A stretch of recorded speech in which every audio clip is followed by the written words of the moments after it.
Nobody can stop this flow. Hallelujah. Hallelujah. 11వ వచనం నుంచి 17వ వచనం వరకు. మరియు ప్రస్తుతమైన సమస్త శిక్షయు దుఃఖకరముగా కనపడునే కాని సంతోషకరముగా కనపడదు. అయినను దాని యందు అభ్యాసము కలిగిన వారికి అది నీతి అను సమాధానకరమైన ఫలమిచ్చును.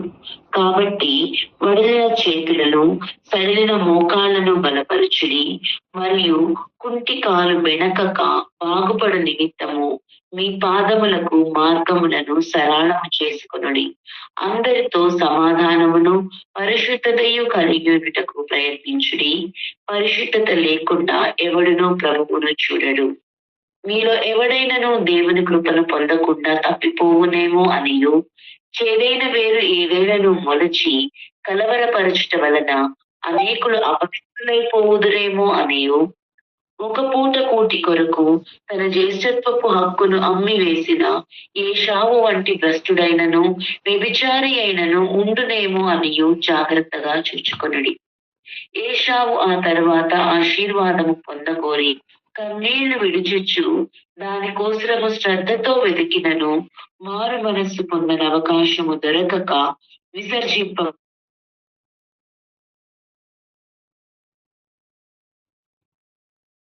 స్తోత్రం. చూడండి, ఇక్కడ రాసిన చాలా కీలకమైన విషయాలు. దోష పరిహారం జరిగి తర్వాత నిలిచి ఉండే ఆ లిస్ట్లో, అంటే నిలబడి ఉండే కాలంలో వస్తున్న పడగొట్టే విషయాలు, నిలిచి ఉండు వారికి వస్తున్న పడగొట్టే విషయాలు ఇవి. అందుకే ఎలా ఉండాలో తేటగా రాస్తున్నారు. ప్రస్తుతమందు సమస్త శిక్షయు దుఃఖకరంగా కనబడును, కానీ దాని యందు అభ్యాసము కలిగి అలా నిలిచి ఉన్న వారికి అది నీతి అను సమాధానకరమైన ఫలములు ఇస్తుందట. కాబట్టి వడిలిన చేతులను సడలిన మోకాళ్ళను బలపరచుడి. దేనికి ఇలా చేయమంటున్నారు? ఫలమును బట్టి. కాబట్టి అంటే ఫలమును బట్టి ఇలా ఫలమిచ్చును గనుక మీరు ఇలా ఉండండి అని చెప్తున్నారు. వీటిని ఈరోజు మనం అండర్లైన్ చేసుకుందాం. కేవలం బుక్ మార్క్ లాగా అండర్లైన్ చేసుకొని పెట్టుకోవడం మాత్రం కాదు, కానీ హృదయాలలో రాసుకుందాం, జీవితంలో అభ్యాసం చేద్దాం. నిలుచున్న వారు పడిపోకుండా జాగ్రత్తగా చూసుకోవడానికి ఇవన్నీ కూడా సూచనలు. ఏ ఏ విషయాలు పడగొడతాయో, ఏ ఏ విషయాల్లో పడిపోయారో దృష్టాంతములుగా వారికి సంభవించినవి ఇప్పుడు మనకి సూటిగా దేవుడు రాస్తూ పెట్టి ఉన్నారు. ఇంతవరకు జీవితం ఎలా గడిపామో ఈరోజు ఈ మాటలు వింటున్నప్పుడే సీరియస్గా తీసుకుందాం. చెప్పండి ఆ మాట. ఈ మాటలు వింటున్నప్పుడే సీరియస్గా తీసుకుందాం. ఆమేన్, ఆమేన్. దేవుడు హెచ్చరించేటప్పుడు వాటిని సరిగా రిసీవ్ చేసుకోవడం మనకి మంచిది. కాబట్టి వడిలిన చేతులను సడలిన మోకాళ్ళను బలపరచుడి. వాళ్ళని చూసి విసుగద్దు. అలసిపోయిన వారిని చూసి విసుగద్దు, లేదా మీరు ఇంతేలే అనో వేరే ఇతర ఏ భావమో చూపించద్దు. మరియు కుంటికాలు వెనకక బాగుపడు నిమిత్తము మీ పాదములకు మార్గములను సరళం చేసుకొనుడి. ఆల్రెడీ కుంటికాలు చూడండి, ఇది మనకు అర్థమవడం కోసం ఆలోచన చేయండి.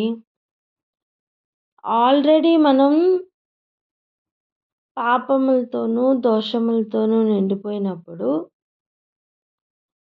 దేవుడు పరిహరించే పిలుచుకొని ఇప్పుడు నా మార్గముల్లో నడవండి అని చెప్పారు.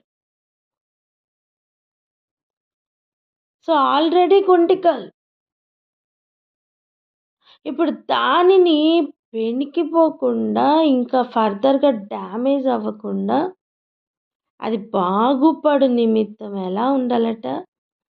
మీ పాదములకు మార్గములను సరళం చేసుకునుడి. ఎక్కడ కాలు పెడితే మళ్ళీ డేంజర్ జోనో జాగ్రత్తగా చూసుకొని మంచి మార్గంలో జాగ్రత్తగా అడుగులు వేసుకుంటూ వెళ్ళమని చెప్తున్నారు. ఆల్రెడీ పాపపు స్థితి ఎరిగిన వారమే. ఆల్రెడీ సమాధానం కోల్పోయిన ఒక పీరియడ్ మన జీవితంలో ఉన్నది. దోషములను బట్టి దూరంగా బ్రతికిన కాలం ఉండింది. ఇప్పుడు సమీపస్తులుగా మారుతున్న ఈ సమయం మరలా అదే పాపంలో పడుతున్నప్పుడు వస్తున్న గ్యాప్ ఉంటుంది చూసారా, అది చాలా ఎక్కువగా ఉంటుందన్నమాట. అందుకే ఇప్పుడు వేస్తున్న అడుగులు జాగ్రత్తగా మార్గంలో పరిశీలించుకుంటూ ఇక్కడ కాలు వేస్తే ఏమవుతుంది అని ఆలోచించుకుంటూ జాగ్రత్తగా అడుగులు వేయమని చెప్తున్నారు. ఒక మాట చెప్పనా, ఒక పని చేసే ముందు ఒక 10 steps ముందుకు వెళ్ళి ఆలోచించి వేయటం మంచిది. ఒక మాట అనే ముందు ఒక 10 steps ముందుకెళ్ళి ఆలోచించి మాట్లాడటం కూడా మంచిది. ఈరోజు నుంచి అవి అభ్యాసం చేద్దాం. చెప్పండి, ఈరోజు నుంచి అవి అభ్యాసం చేద్దాం. అందరితో సమాధానమును పరిశుద్ధతయు కలిగి ఉండుటకు ప్రయత్నించుడి.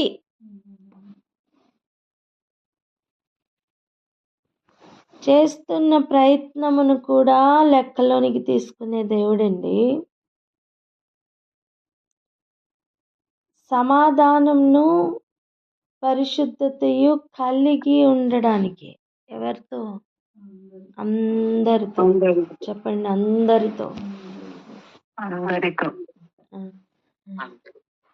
అందరినీ రెచ్చగొట్టే పరిస్థితులు వస్తాయి, కానీ మనం రెచ్చిపోకూడదు.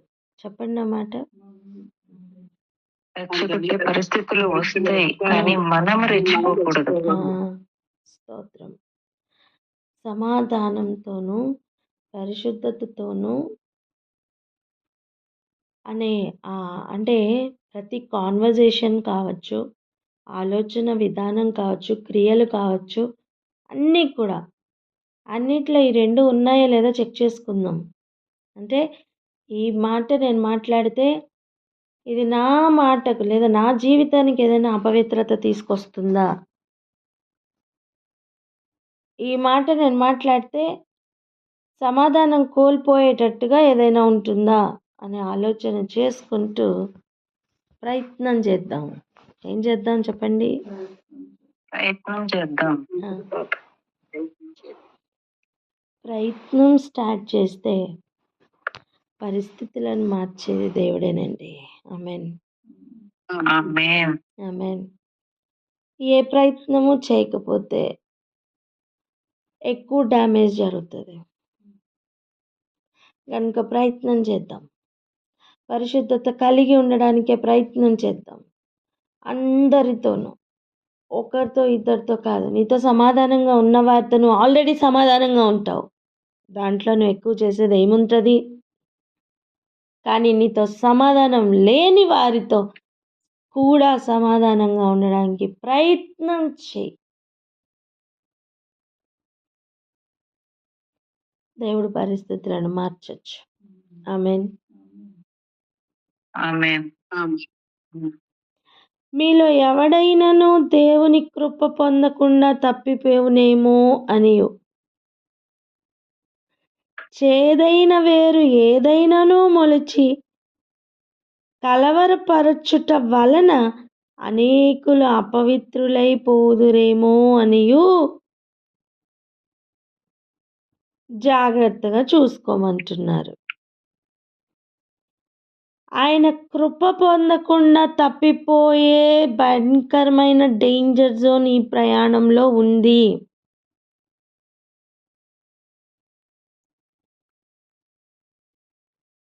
అనేకులు అపవిత్రులైపోయే డేంజర్ జోన్ ఉంది.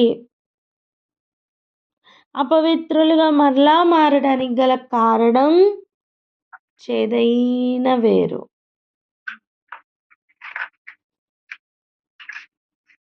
ఇది లోపల మొలుస్తున్న చేదైన వేరు.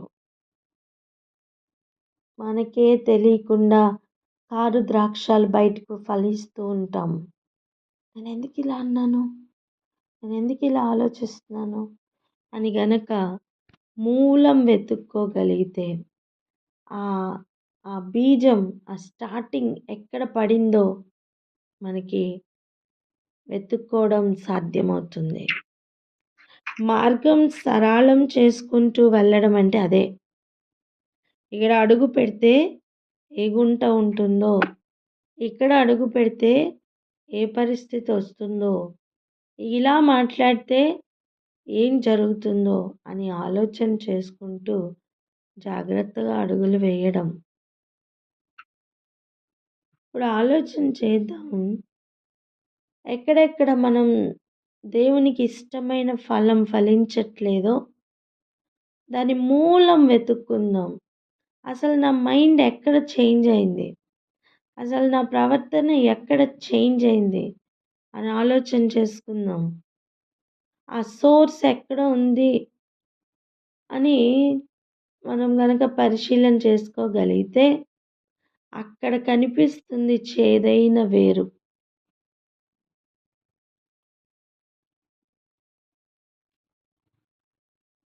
ఆ చేదైన వేరును కనిపెట్టుట మంచిది. దానిని పెరికి వేసుకొనుట ఇంకా మంచిది. చూడండి, ఒక డస్ట్బిన్ దగ్గర బాగా కంపు కొడుతుంది అనుకోండి, సెంటు కొట్టడం మంచిదా, డస్ట్బిన్ అక్కడి నుంచి తీసి క్లీన్ చేసి మళ్ళీ పెట్టడం అట్లా మంచిదా?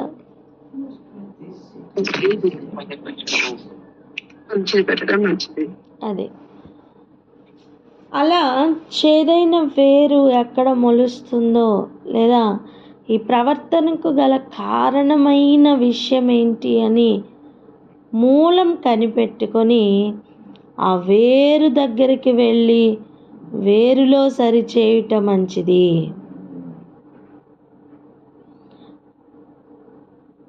ఆ వేరులో ఉన్న ఆ చేదు వేరు ఎక్కడైతే మొలుస్తుందో దానికి గల కారణం ఏమిటో, ఇటువంటి కారు ద్రాక్షలకి లేదా కాని ఫలమునకు ఏదైతే కారణమో ఆ ఏరియాకి వెళ్ళి ఆ కారణమైన ప్రతి విషయాన్ని పెకిలించి పారవేసుకొనుట మంచిది. ఆమేన్. ఈ ప్రయత్నంలో, ఈ ప్రక్రియలో సమాధానం కోల్పోవద్దు, పరిశుద్ధతను కోల్పోవద్దు. జాగ్రత్తగా చూసుకుందాం. ఇంకొక కీలకమైన విషయాన్ని ప్రభు చెప్తున్నారు. ఒక్క పూట కూటి కొరకు జ్యేష్ఠత్వంపు హక్కును అమ్మివేసిన ఏశావు వంటి, ఒక్క మాట చెప్పట్లేదండి, భ్రష్టుడు అని మాత్రం కాక వ్యభిచారి అని చెప్తున్నారు. ఒక్క పూట కూటి కొరకే అంటే జస్ట్ ఒక్క పూట తినకపోతే ఇక విలవిల్లాడిపోతూ ఆ తిండి కోసం ఆరాటపడుతూ ఉదయం మధ్యాహ్నం, రాత్రి లెక్క పెట్టుకొని ప్రతి పూట తింటూ ఉన్న ప్రాణాలు ఒకసారి ఆలోచించండి. అలిసిపోయి సొలసిపోయి వచ్చి అలాంటి టైమే దుష్టుడు శోధిస్తున్న టైం. ప్రతి పూట తినడం మాత్రమే ముఖ్యం అనుకుంటూ జీవిస్తున్న ఒక అనుభవంలో సడన్గా బాగా అలిసిపోయి ఆకలి కొని ఉన్న టైం ఉంటుంది చూసారా. అంతెందుకు, యేసుప్రభు చూడండి, ఉపవాసం ఉండి ముగించుకున్న తర్వాత ఆకలి కొంటున్న సమయంలో అపవాది శోధించడానికి రాలేదా? అంటే రెగ్యులర్ టైం కంటే కూడా అలసిపోయి ఆకలి పడుతున్న టైం ఉంటుంది చూసారా, అది కీలకమైన టైం అని అర్థమవుతుంది.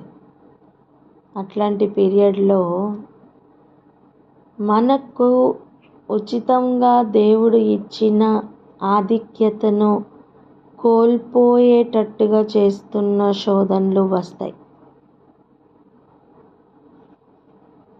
అది గుర్తుపట్టడం మంచిది.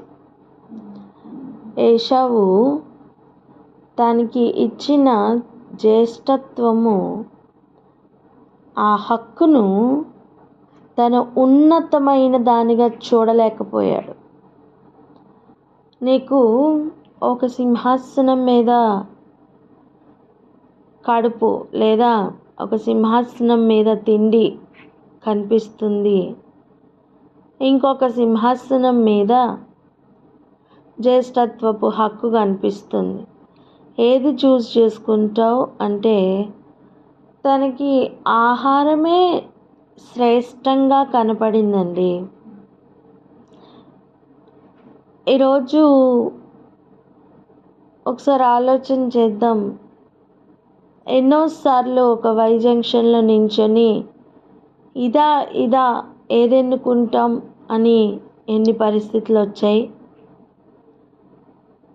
అట్లాంటప్పుడు నువ్వు చూస్ చేసుకుంటున్న ప్లేట్ లేదా సింహాసనం ఏదై ఉంది ఒకసారి జ్ఞాపకం చేసుకుందాం. ప్రతి ఒక్కరికి ఈ పరిస్థితి వస్తుంది, ప్రతి ఏరియాలోని ఈ పరిస్థితి వస్తుంది. టెస్ట్ అంటే అదే కదా. మల్టిపుల్ చాయిస్ క్వశ్చన్స్లో చూడండి, 4 చాయిస్లు ఉంటాయి, ఏది పెట్టాలో అర్థం కాదు. అలా ఎక్కువ శాతం మల్టిపుల్ చాయిస్ కాదండి, రెండే ఛాన్స్. ఒకటి వెలుగు, ఇంకొకటి చీకటి. రెండే ఛాన్స్, రెండే ఇచ్చి ఏది ఎన్నుకుంటావు అని పెడుతున్న ఒక వై జంక్షన్లో మనం నిలబడుతూ ఉంటాం. నువ్వు వెలుగు ఎన్నుకుంటావా, చీకటి ఎన్నుకుంటావా అన్న పరిస్థితులు మధ్యలో నించుంటాం. ఆ రోజు ఏశావు నిలబడిన వై జంక్షన్ ఏంటంటే, ఒక పక్కన జ్యేష్ఠత్వపు హక్కు, ఇంకొక పక్కన ఆ ఒక్క రోజు తినే, ఆ ఒక్క పూట తినే ఆ ఆహారం. తను వచ్చిన స్థితి అలిసి సొలిసిపోయి వచ్చిన స్థితే. తనేమీ మామూలుగా రాలేదు, బాగా ప్రాణం అలిసిపోయే వచ్చాడు. అలాంటి పీక్ మూమెంట్స్లోనే ఇటువంటి వై జంక్షన్లో నించున్న అనుభవాలు వస్తాయి. ఆ రోజు దేవుడిచ్చిన జ్యేష్ఠత్వపు హక్కు తనకు ఉన్నతంగా కనపడలేదు. ఈరోజు ఆహారం తినకపోతే చచ్చిపోతానేమో అన్న భయమే తనకి ఎక్కువైంది. అంటే జీవితంలో ఆహారం అనేది పోషిస్తున్న పాత్ర చాలా ఎక్కువ. చాలాసార్లు మనమందరం పడిపోయే పాయింట్ అదే. మన పితరులు ఏ విషయంలో పడిపోయారండి? ఆహారమే కదా. మనమేం గొప్పవారం కాదు. క్రీస్తును నమ్మిన కొత్తలో చాలా జాగ్రత్తగా ఉపవాసం ఉండేవాళ్ళం. మరి తర్వాత మన ఉపవాసపు స్థితులు ఒకసారి ఆలోచించండి. అంటే అంతే సీరియస్గా ఉంటున్నామా? లేదు కదా. ఆ ఏరియా ఎంత డేంజర్ జోనో ఈరోజు ప్రభు చూపిస్తున్నారు. ఆ తర్వాత ఆశీర్వాదం పొందగోరి కన్నీళ్లు విడుచుచు దానికోసం శ్రద్ధతో వెతికినను మారు మనస్సు పొందడానికి అవకాశం దొరకక విసర్జింపబడెను. ఇంకా తర్వాత ప్రయాణం పూర్తిగా మారిపోయింది. జ్యేష్ఠత్వపు హక్కు నాకు అక్కర్లేదు అని చెప్పిన తర్వాత జ్యేష్ఠుడే అయినప్పటికీ కూడా ఆశీర్వాదం పొందడానికి వచ్చినప్పుడు తను అది పొందడానికి ఏ పరిస్థితి అనుకూలించలేదు.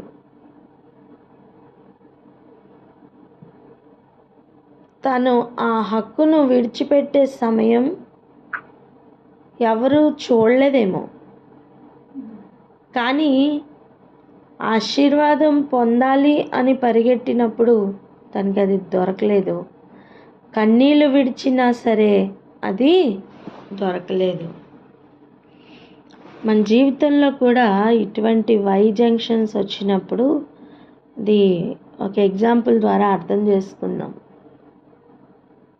2 ట్రైన్స్ వచ్చినాయి అనుకోండి. నువ్వు ఎక్కవలసింది ఒక ట్రైన్, ఎక్కింది ఇంకొక ట్రైన్.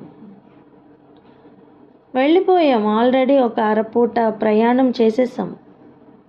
అంటే ఒక 6 గంటల ప్రయాణం అయిపోయింది అనుకోండి. ఇప్పుడు నువ్వు ఇంకొక ట్రైన్ ఎక్కాలి. ఆ ట్రైన్ ఎక్కాలని ఆశపడినా నీకు ఆ మార్గంలో నీకు ఆ వెళ్ళిపోయిన ట్రైన్ దొరుకుతుందా? దొరకదు. నువ్వు ఆల్రెడీ ఎక్కిన ట్రైన్ దిగలేవు. ఆ స్పీడ్కి ఆ ట్రైన్ దిగ్గలమా చెప్పండి? దిగలేం. పోనీ ఆ జంక్షన్లో మనం మిస్ అయిన ట్రైన్ని క్యాచ్ చేయగలమా? ఆ ట్రైన్ మళ్ళీ ఈ మార్గంలో వస్తుందా? రాదు. 2 ఆపోజిట్ వేలో వెళ్ళిపోతున్నాయి. నువ్వు ఎక్కిన తర్వాత దిగుదామంటే అవకాశం ఉండదు.